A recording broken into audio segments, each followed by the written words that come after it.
Good morning students. आज का lecture BSc part 1 botany के स्टूडेंट्स के लिए है,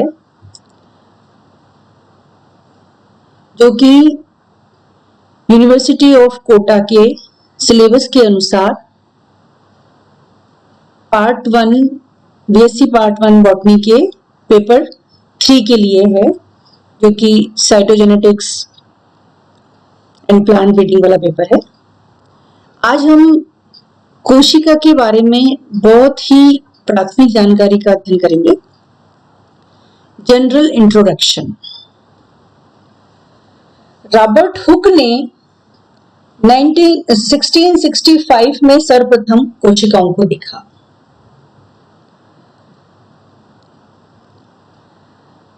उसने अपने ही द्वारा बनाए गए एक कंपाउंड माइक्रोस्कोप में कॉर्क की मृत कोशिकाओं को देखा। कोशिका अथवा सेल का अर्थ होता है खाली स्थान, होलो स्पेस, जो कि चारों तरफ से घिरा हुआ हो। इसके बाद में ल्यूवेनहॉक, एंटोनी वन ल्यूवेनहॉक एवं अन्य वैज्ञानिकों ने इन कोशिकाओं को जीवन की इकाई माना, यूनिट ऑफ लाइफ माना।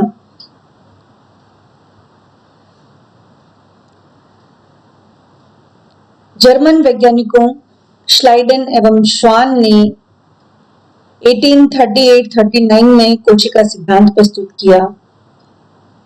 आज कोशिकाओं को जीवन की आधारभूत इकाई माना जाता है, जो कि जीवों की संरचना एवं कार्य के लिए बेसिक स्ट्रक्चर है।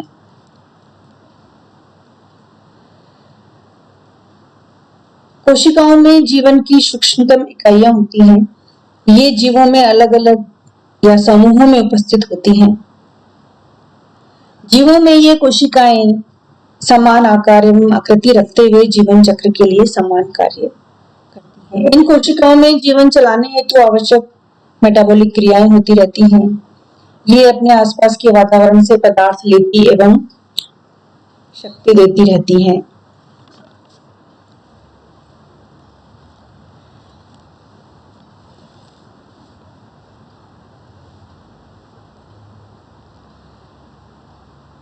ये अपने अंदर की जो वेस्ट मटेरियल है उसको बाहर भेजती रहती हैं। इन कोशिकाओं में सबसे प्रमुख विशेषता ये होती है कि ये अपने जैसी ही कोशिकाएं उत्पन्न करने की क्षमता रखती हैं।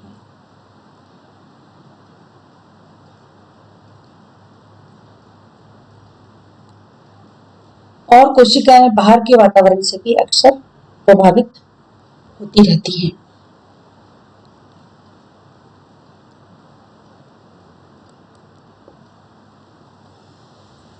बहुत ही प्रिलिमिनरी जानकारी के बाद हम जानेंगे सेल थ्योरी, कोशिका सिद्धांत। मैंने अभी पहले भी बताया 1938 में थेच लाइडन एवं थियोडोर श्वान ने सेल थ्योरी को फॉर्मुलेट किया। इसके बाद में वॉन मोल, नगेली एवं वर्शो ने इसको फाइनल शेप दिया सेल थ्योरी को। और जो सेल थ्योरी के जो मेन कंपोनेंट्स थे वो निम्न थे। All living organisms are composed of cells and their products. सारे जो जीवित प्राणी हैं वो सेल्स से बने हुए हैं और सेल्स के प्रोडक्ट से बने हुए हैं। Cells are morphological and physiological units of living organisms. सभी सजीव विभिन्न कोशिकाओं के असेंबलेज के फलस्वरूप बने हैं। अतः कोशिकाएं सभी सजीवों की स्ट्रक्चरल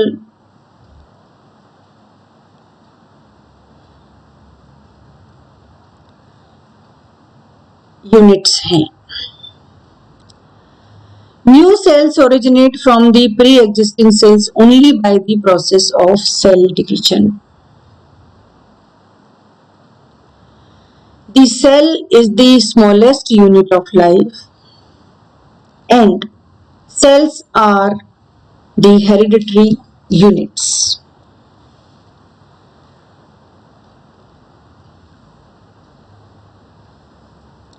कोशिकाएं इनमें उपस्थित हेरिडिटरी मटेरियल के द्वारा ही जीवन की कंटिन्यूटी बनाए रखती हैं, इसीलिए कोशिकाएं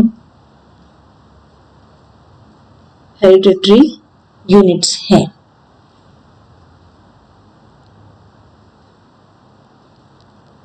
तो ये जो थे, ये पांचों जो इसके मेन कंपोनेंट हैं सेल थ्योरी के, ये हमें स्लाइडेन एंड श्वान ने सबसे पहले फॉर्मुलेट किए, उसके बाद इन तीन वैज्ञानिकों मोल, नगेली और वर्शो ने इनको फाइनल शेप दिया।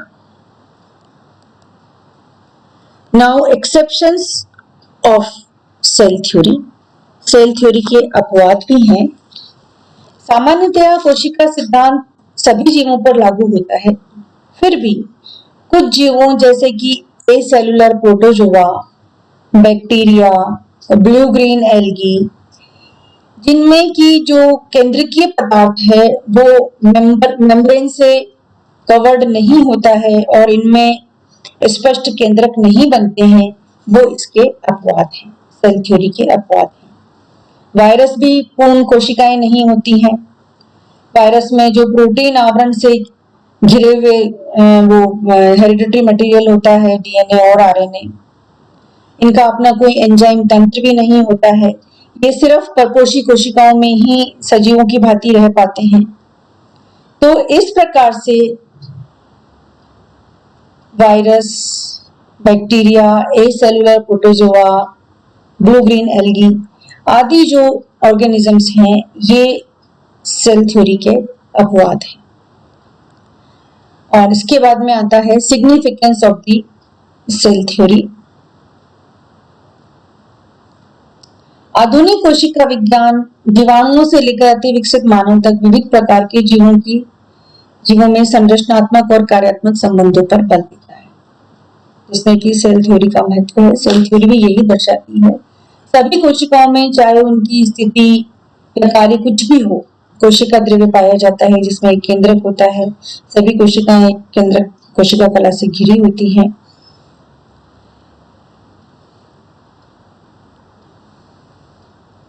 सभी प्रिमिटिव तथा विशिष्ट जीवों में जैविक क्रिया की जो इकाई है वो कोशिका है, और यह इस बात की ओर भी संकेत करता है कि लगभग 2 अरब वर्ष पहले सभी सजीवों की उत्पत्ति एक ही आदि कोशिका प्रिमिटिव एंसेस्टर से हुई थी।